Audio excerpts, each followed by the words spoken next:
Hello, good morning to all.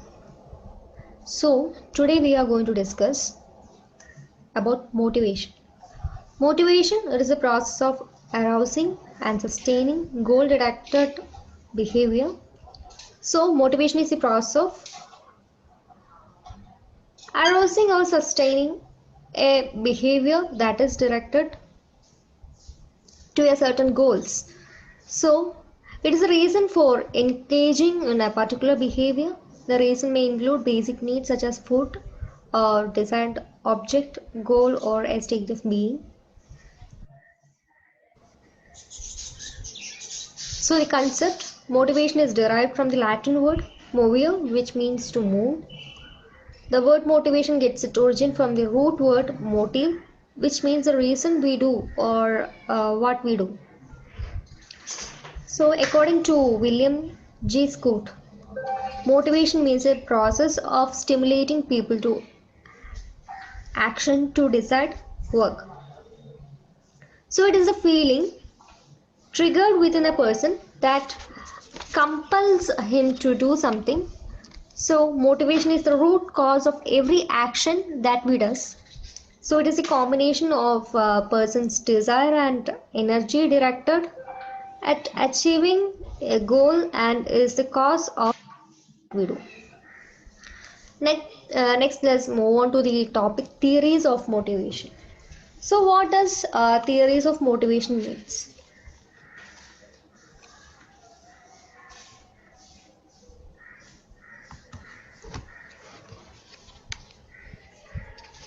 So, there are mainly five theories that we are going to discuss in this video, and next video we will divide this theories of motivation into various parts. We will be discussing Maslow's need hierarchy, Herzberg's two factor theory, and McClelland's three needs or McGregor's theory. So, some of the renowned theories of motivation are this Maslow's need hierarchy, Herzberg's two-factor theory, McGregor's X and Y theory, and McClelland's three need theory, theory, and Bloom's expectancy theory. These are some renowned theories that we are going to discuss. So, Maslow's need hierarchy. This theory was formulated by Abraham Maslow. That's why it's known as Maslow's hierarchy of needs or Maslow's need hierarchy. As Maslow asserted that human beings have a number of needs that are innate or inborn. He arranged these theories in the hierarchy in the terms of their strength. It is a pyramid-like structure that you can see. Although all needs are natural or some are more powerful than others, the lower needs in the pyramid are more powerful than the higher needs in the pyramid. So it moves from lowest to the higher order. The lower, the lower or the basic need on the pyramid are similar to those processed by animals or but only human possess the higher needs. Means this physiological need or the basic need is possessed by every living being in the that is physiological need. As we have already discussed, the physiological need means the basic need: food, water, shelter. Everything comes under this physiological need. So, the base of the pyramid of need is formed by physiological need, including the biological requirements for like air, food, water, clothing. Everything comes under this physiological need, and Maslow believed that these needs are the most basic and instinctive need in the hierarchy because all need become secondary until these physiological needs are satisfied or met. Then after satisfying this physiological need, next comes safety and security need. So once the physiological needs are met, an individual can concentrate on the second level, the need for safety and security. It comprises needs for security from all troubles such as company layoff, accidents, illness, strength of our house or our shelter, and other adverse impacts. Security needs are important for survival, but they are not demanding as like physiological need. So that is, after satisfying physiological need, our next need is safety for existence, or for a security. It can be a job security or our shelter security. So that is safety and security. And next, after satisfying this need, then arises need for love and belongings. That is social need. The third level in the third level is the need for love and belongings. It comprises need for friendships or companions, a supportive family, or identification with a group, or an intimate relationship with someone. So after satisfying the social need, then in the fourth level, it esteem needs comes. This group of needs requires both recognition from other people that result in feelings of prestige, acceptance, and status. It comes under esteem need or our self-esteem needs. That results in a feeling of adequacy, competence, and confidence, and satisfaction of esteem needs result in discouragement and feeling of inferiority.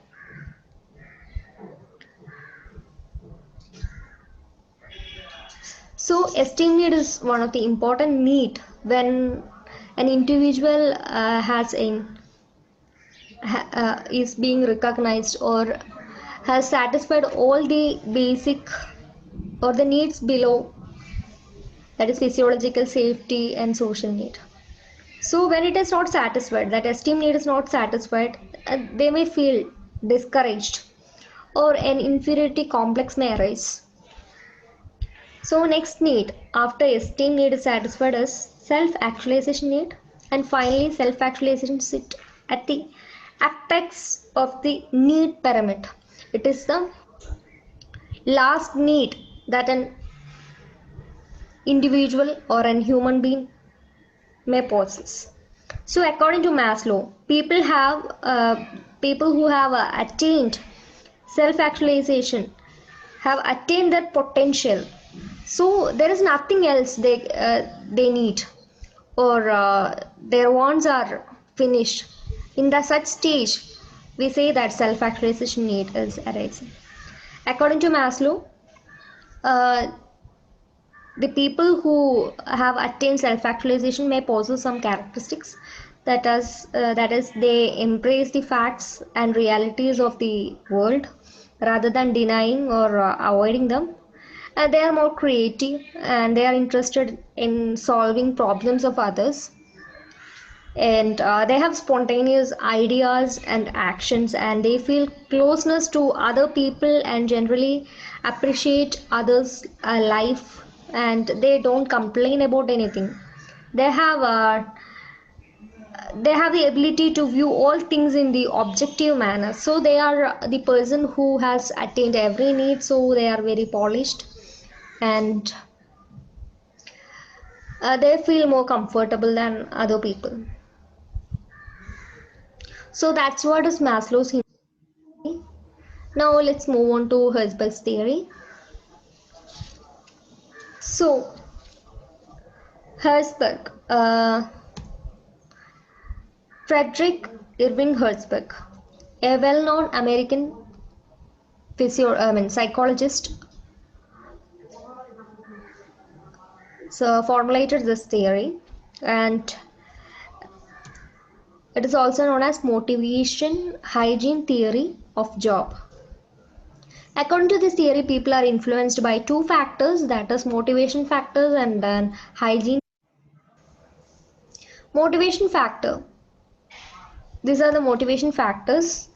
According to Herzberg, an enhancement of these factors will boost the satisfaction level of a workforce, and the factors are achievement, recognition, work itself, responsibility, promotion, growth.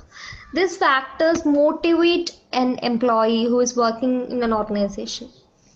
And in when we comes to hygiene factor, that is a pay that is hygiene factors are necessary to ensure that the employee is not dissatisfied, and they will not enhance the satisfaction level of a workforce, but their absence will certainly dissatisfy them. That is, even though motivation factor is not there in that organization.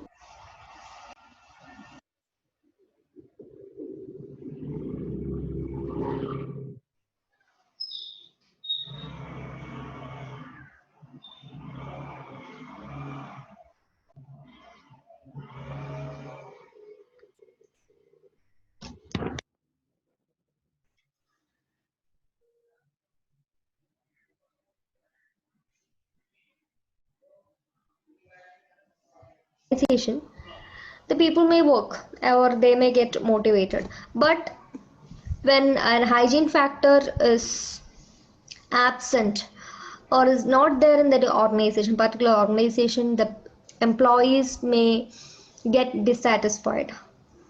Even if hygiene factors is available there, they may not get motivated. But in the absence of hygiene factors, certainly, definitely that particular employee or a group of employees may get dissatisfied or dismotivated. So, company policies and administration, relationship with co-workers, and physical environment, supervision, status, and job security. Uh, think about a person who does not have any friends, or their co-workers are not good. So, certainly or definitely that a particular person will be dissatisfied, and he'll be always absent, or the turnover may also increase. So that's what Herzberg's need hierarchy, Herzberg's theory means. And next one is McGregor's theory X and Y. Theory X and Y of motivation are created and developed by Douglas McGregor. These two theories describe two different attitudes towards towards workforce motivation. Theory X states the negative approach of the managers, and theory Y narrates the positive approach of managers. So, motivational theory X and Y, the organization, the McGregor felt that the companies followed either one or the other approach. That is, there are two types of people in the organization. One category is theory X and other category is theory Y. Now let's see what theory X and theory Y employees exhibit, or what their characteristics are. In theory X, the people belonging to theory X will exhibit or are assumed as an employee. They are lazy and they avoid to do work. The theory X manager tends to believe that everything must end in blaming someone. So that particular manager thinks that employees are need to be forced, or they has to be given high supervision, and they have to be blamed for everything they are doing. Then only they will get, or they will do the work. This manager feels that the sole purpose of the employee's interest in the job is only money. For getting money, only they are doing. That is the person or the employee belonging to theory X. Their needs are just physiological and safety and security needs. So these two needs are the needs of the people belonging to theory X, and so their need is only Their interest is only money. So theory X supervision do not trust employees. They are like they show only less morale to the organization, so they don't give much productivity also. They take pessimistic view of their employees.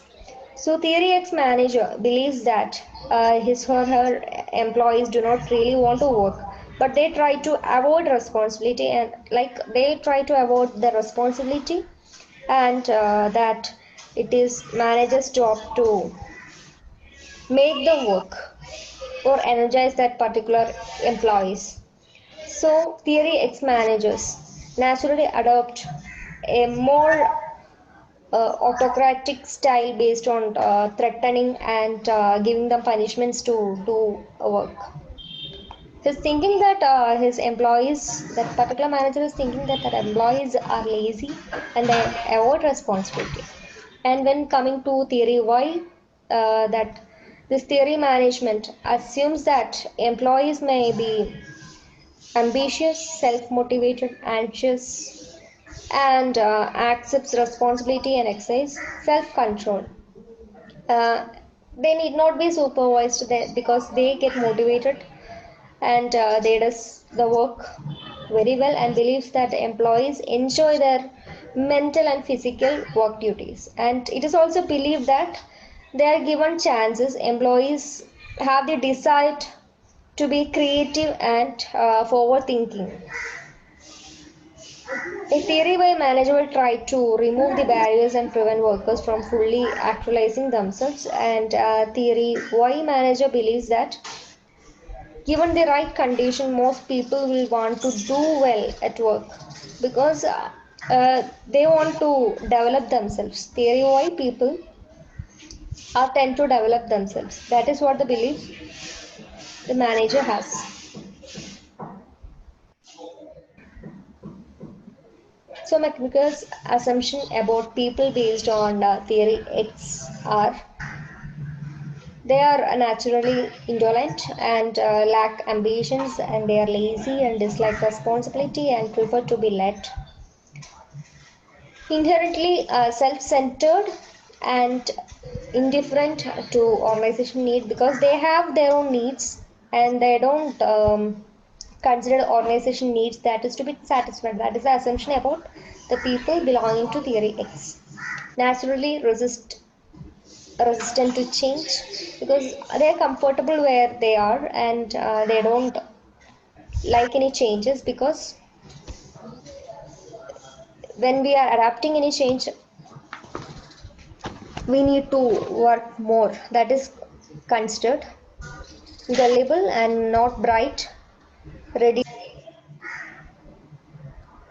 And McGregor's assumption about people based on theory Y is experiences in organization results in passive and resistant behavior, and they are not inherent. Motivation, develop potential, capacity for assume responsibility, readiness to direct behavior towards organization goals are present in these people. And management's task arrange conditions and operation methods so people can achieve their own goals by directing efforts to organization goal. In this theory Y, it is assumed that in theory Y people believes that subordination of individual interest to the group interest. So they achieve their goals along with the organization goal. They set the goals along with the organization goal and moves simultaneously or achieves the goals, both the goals simultaneously. So thank you everyone.